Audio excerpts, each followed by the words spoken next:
Bahkan hadis hampir maudhu' mereka pegangi dan sering mereka sampaikan kepada umat. Sungguh kelompok seperti ini tidak menjaga kemurnian sunnah. Oh, nggak ngaji ini. Umat terlanjur percaya pada mereka. Kadung dilakon, diamalni sebegitu rupa. Ternyata bukan ajaran Rasulullah SAW. Ya Allah. Oh, Ustadz ketika maulid Ya. berdalil, man azzama maulidi Ya. kuntulahu syafi'an yaumal qiyamah. Insyaallah. Hadis itu hampir nggak disebut dalam berbagai kitab sunnah. Kalaupun ada riwayatnya sangat lemah. Mohon kaum muslimin rahmatullah Selektif. menyampaikan apapun hati-hati. oh, nggak ngaji ini. Meyakini kebenaran sunnah sangat penting. Ya. Menjaga sunnah untuk ditambah tidak ditambah-tambah tentu sangat penting. Betul. Karena kalau kita menambah-nambah itu menjadi bid'ah. Bid'ah. Kalau mengurang-urangi itu khianat. Khianat. Kalau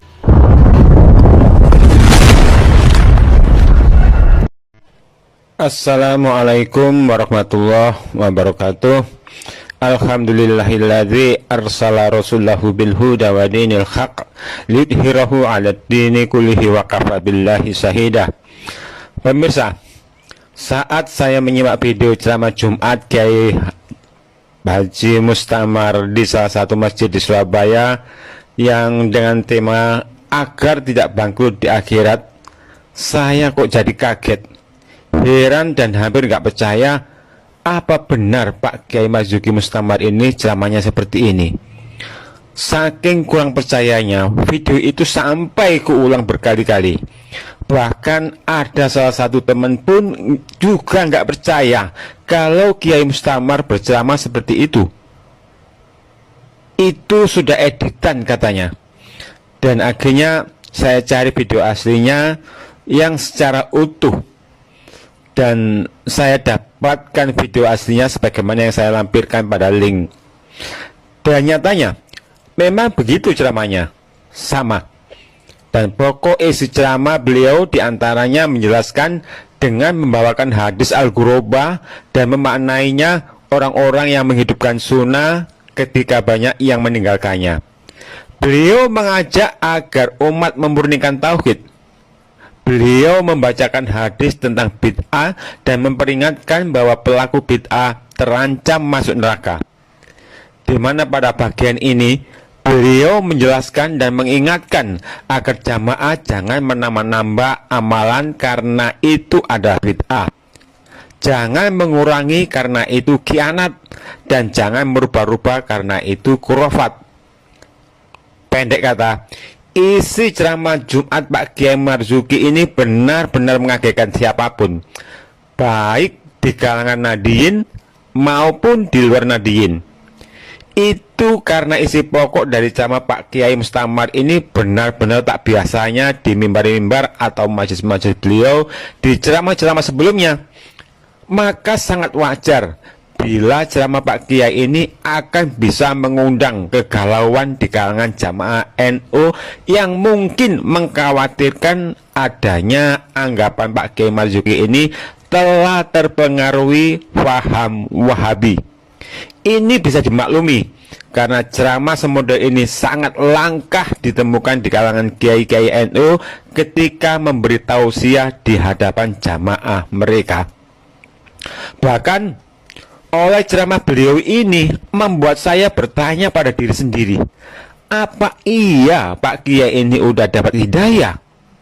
Sebab ada ratusan video ceramah beliau yang pada video-video beliau itu malah kita bisa menyimpulkan betapa sangat bencinya beliau ini dengan kelompok Salafi yang beliau tuduh sebagai Wahabi. Sampai-sampai dengan berapi-apinya beliau mudah mengumbar pernyataan Wahabi anta-anta Yahudi, Wahabi telah menghilangkan artefak sejarah, Wahabi telah menghilangkan makam-makam para sahabat, para syuhada, Wahabi suka mengkafir-kafirkan, suka merubah-rubah dan menghilangkan sebagian hadis-hadis Sahih Bukhari Muslim. Wahabi telah melakukan pembakaran kitab-kitab hadis dan disusun hadis-hadis versi mereka. Hingga saya pun merasa harus menanggapi pernyataan beliau yang saya anggap ngawurnya melebihi batas itu. Dan kini tiba-tiba beliau berceramah yang kandungan kalimatnya 180 derajat bertolak belakang dengan ceramah-ceramah beliau sebelumnya. Tentunya saya secara pribadi sangat bersyukur andai saja Pak Kiai ini tiba-tiba dapat hidayah. Dan saya berharap ceramah Jumat ini sebagai bentuk dari taubat beliau yang selama ini beliau sadari salah. Tapi itu masih prasangka saya. Namun sejatinya saya tetap kurang percaya apa bisa semudah itu Pak Kiai ini dapat hidayah hingga sampai 180 derajat berubah. Apa mungkin beliau ini bisa seteguh karang untuk memposisikan diri beliau sebagai guroba, sementara konsekuensi guroba itu beliau harus siap ditinggalkan ribuan jamaah, yang itu berarti banyak keran-keran pendapatan yang bakal hilang. Apa mungkin beliau siap sebagai guroba, yang itu berarti beliau benar-benar menikmati keterasingan demi menjaga akidah dari kotornya berbagai amal bid'ah dan segala kesirikannya. Karena disadari atau tidak bahwa rusaknya suatu agama tidak lain karena suburnya bid'ah dan berbagai kesirikan di tengah-tengah umat. Tapi begitu, tetap saya berharap moga ceramah Jumat Pak Kiai Marzuki Mustamar ini bisa menjadi ketukan awal dalam meraih hidayahnya. Amin.